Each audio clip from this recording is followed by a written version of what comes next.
Wahai manusia,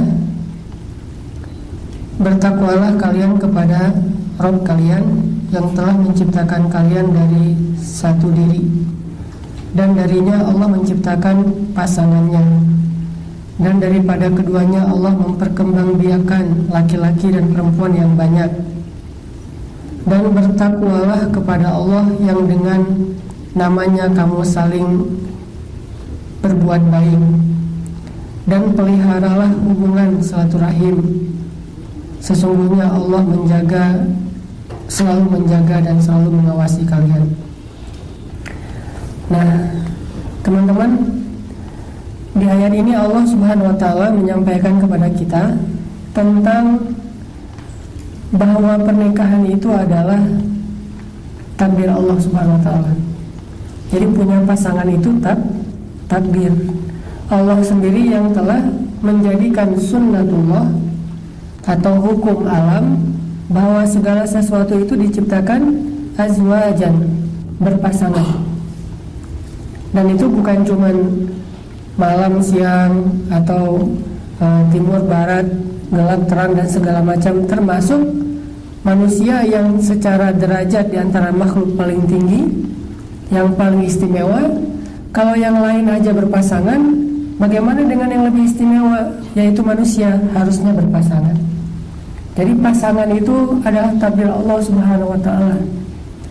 Pasangan itu adalah sunnatullah. Pasangan itu adalah hukum yang sudah Allah tetapkan dan tidak berubah. Semua yang Allah ciptakan, Allah kasih pasangan. Tinggal proses untuk menemukan pasangan itu aja yang kita jalanin. Bukan ada nggak ya, itu nggak perlu dipertanyakan karena semuanya juga dikasih pasangan. Bahkan yang meninggalnya berstatus sendiri pun tetap punya pasangan, karena nggak ada jomblo di surga. Di surga juga nanti akan diberikan pasangan. Makanya kita bacain banyak ayat tentang pasangan-pasangan kamu di surga, yang kita nyebutnya dengan bahasa Indonesia disebut bidadari. Walaupun sebetulnya bahasa Al-Quran bukan bidadari, tapi disebut dengan istri atau disebut dengan pasangan. Kadang Al-Quran nyebutnya dengan istilah istri, berarti hanya untuk perempuan. Kadang Al-Quran menyebutnya dengan istilah pasangan, berarti bisa laki-laki bisa perempuan. Yang jelas di surga itu ada pasangan, kalaupun dia meninggal dalam status masih sendiri, kalau dia udah balik. Kecuali meninggalnya belum balik. Belum balik itu berarti belum mukallaf. Kalau belum mukallaf tidak berlaku hukum-hukum syariat, tapi berlaku rahmat Allah. Kalau hukum syariat belum berlaku, kayak misalnya tidak ada kewajiban, tidak ada tanggungan, tidak ada pahala, tidak ada dosa, namanya juga belum balik, belum mukallaf. Kalau dia udah meninggal dalam status balik, maka dia mukallaf, maka Allah Subhanahu wa taala pasti memberikan jaza atau ajr, balasan. Dan salah satu di antara jaza yang Allah janjikan itu adalah pasangan. Jadi pasangan adalah hukum sunnatullah. Kalau nggak dapat di dunia, pasti dikasih di surga. Jadi nggak ada satupun hamba Allah yang mukallaf atau balik yang berstatus sendiri selama-lamanya, tuh nggak ada.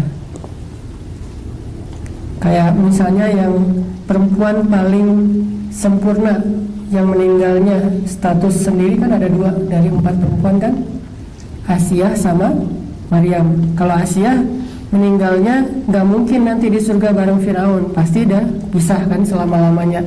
Nanti Asia Allah berikan pasangan, siapa? Allahu a'lam. Walaupun ada hadis dhaif adalah Rasulullah, tetapi Allahu a'lam, yang jelas dikasih pasangan. Begitu juga Maryam, perempuan Azra itu artinya perawan seumur hidup, suci. Kalau bahasa orang Inggrisnya mungkin Saint gitu ya, Saint Mary. Bahasa Arabnya Maryam al-Azra, Maryam suci. Dia tidak disentuh oleh laki-laki, bahkan yang sah sekalipun. Kalau kita periksa list kontaknya di handphone Maryam tuh, laki-laki cuma ada 2 loh. Ayahnya Imran sama pamannya Zakaria doang. Yang lain semuanya cewek. Kalau kita, laki-laki semuanya cewek, yang cowok cuma ayahnya doang gitu, yang cewek misalnya. Atau lihat followersnya, cewek semua misalnya, atau 60% cewek gitu.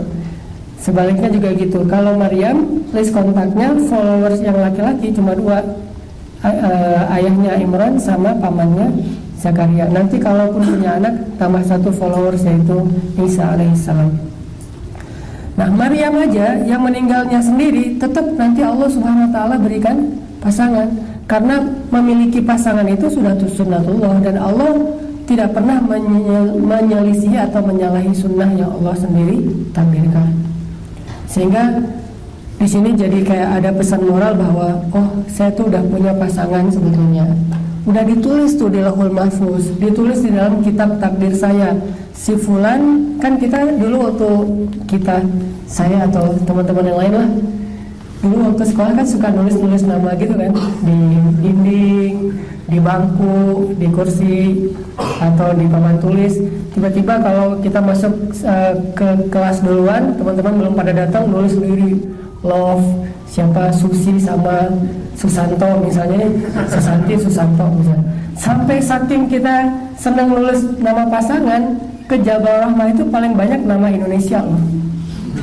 Nama paling banyak saya periksa di Jabal Rahmah pasti Budi, Anto, pokoknya nama-nama Indonesia tuh. Jarang ada namanya Muhammad atau Yusuf gitu, jarang. Orang Arab nggak suka nulis di situ.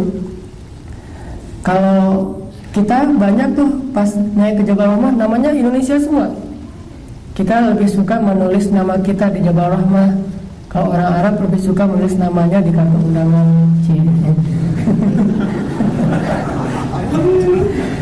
Nah, artinya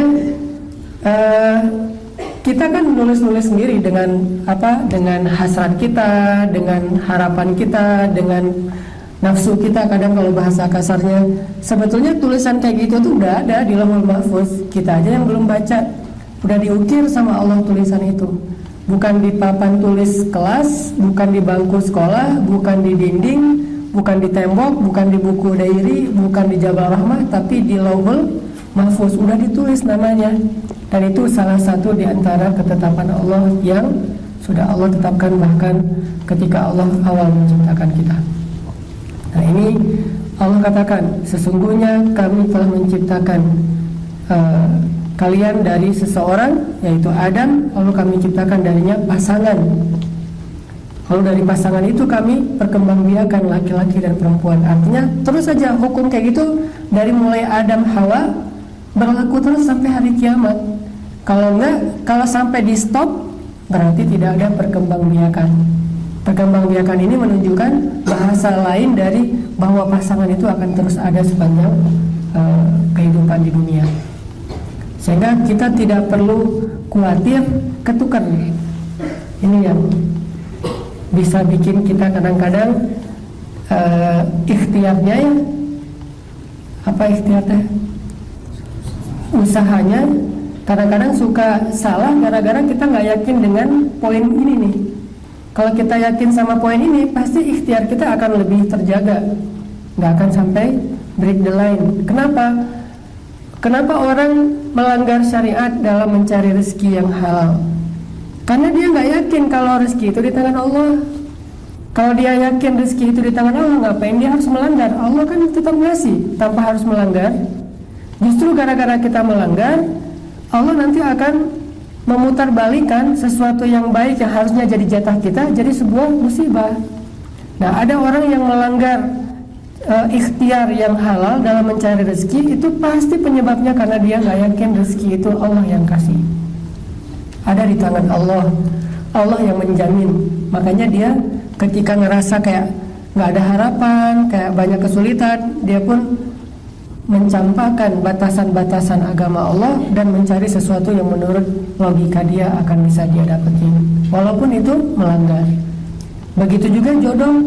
Kalau orang melanggar, kalau orang khawatir sampai nanti kalau keduluan orang lain, nanti kalau misalnya ternyata jadian sama si dia atau siapa misalnya, sehingga kita menggunakan cara-cara yang tidak Allah ridhoi. Salah satu caranya adalah main belakang. Main belakangnya menggunakan sihir atau dukun segala macam.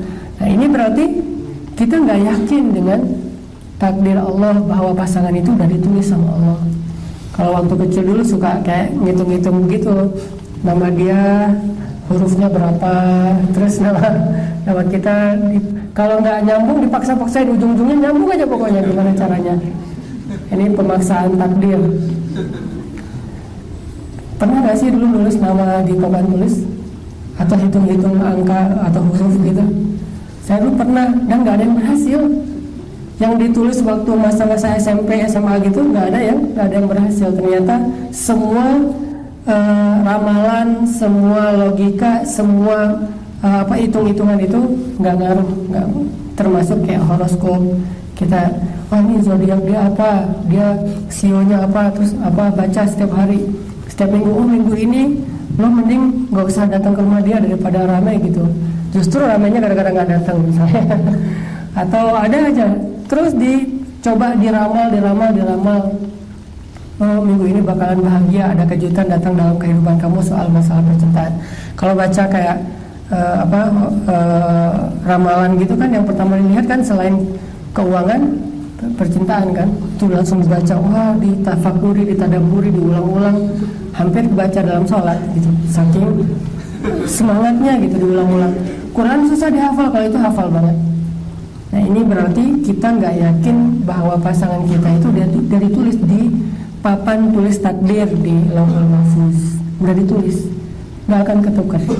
La ilaha illallah Muhammadun Rasulullah alaihi salatullah wa alihi wal ahibba. La ilaha illallah. Yang berhasil ternyata semua ramalan, semua logika, semua hitung-hitungan itu nggak ngaruh, nggak termasuk kayak horoskop. Kita, oh ini zodiak dia apa, dia sionya apa, terus apa baca setiap hari, setiap minggu. Oh minggu ini lo mending nggak usah datang ke rumah dia daripada ramai gitu. Justru ramainya gara-gara nggak datang misalnya. Atau ada aja terus dicoba diramal. Oh minggu ini bakalan bahagia, ada kejutan datang dalam kehidupan kamu soal masalah percintaan. Kalau baca kayak ramalan gitu kan, yang pertama dilihat kan selain keuangan, percintaan kan, tuh langsung dibaca, wah ditafakuri, ditadaburi, diulang-ulang, hampir dibaca dalam sholat gitu, saking semangatnya gitu diulang-ulang. Quran susah dihafal, kalau itu hafal banget. Nah ini berarti kita nggak yakin bahwa pasangan kita itu dari tulis di papan tulis takdir di Lauhul Mahfuz, udah ditulis, nggak akan ketukar.